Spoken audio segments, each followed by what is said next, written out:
Social মিডিয়ার viral কন্যা ইশরাক সাহেবকে নিয়ে বিব্রতকর মন্তব্য করল। এই বিষয়ে আপনি কি বলতে চান?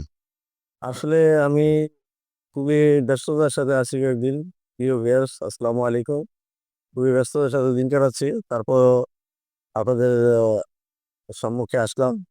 সে আসার একটা কারণ হচ্ছে, একটা মেয়ে সে সারাদিন দেখলাম অনলাইনে খুব ইশরাক সাহেবকে নিয়ে কিছু উল্টাপাল্টা কথা বলতেছেন।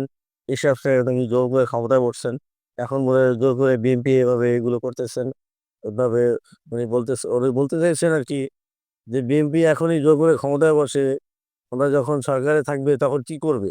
তো আমি ওনাকে বলতে চাই, উনি কোন নটি আমি জানি না।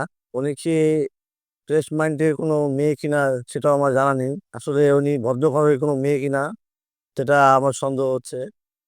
কারণ উনি জানেন ইশরাক সাহেব এই বিষয়টা নিয়ে আদালতে গেছেন, আদালতের মাধ্যমে এখন না, সেটাই ফেসি শেখ হাসিনা, ওই যে কুলাঙ্গার যে মেয়ে কথা বলতেছে, ওনার আম্মা যান শেখ হাসিনার আমলেই তিনি এই মামলাটা করেছিলেন।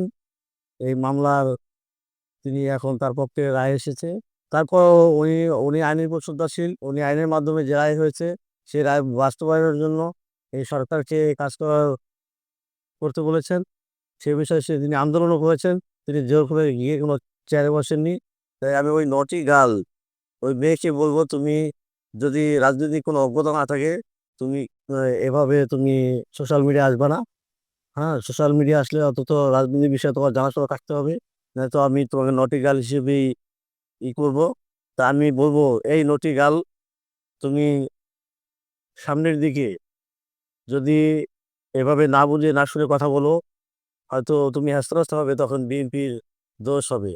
তা আমি মনে করি, তুমি জেনে জেনে বুঝে তারপরে কথা বলবে। তোমার সোশ্যাল মিডিয়ায় কথা বলার খুব ইচ্ছে, তোমার খুব গেরা উঠেছে সোশ্যাল মিডিয়ায় কথা বলার গেরা উঠে থাকলে তুমি জেনে শুনে তারপরে কথা বলবে। ইশরাক সাহেব তিনি মামলায় লড়ে তারপর আন্দোলনে গিয়েছেন। তারপরও তিনি কিন্তু এই সরকারের উপর আহ্বান জানিয়েছেন তার ক্ষমতার যেন তাকে বুঝিয়ে দেওয়া হয়।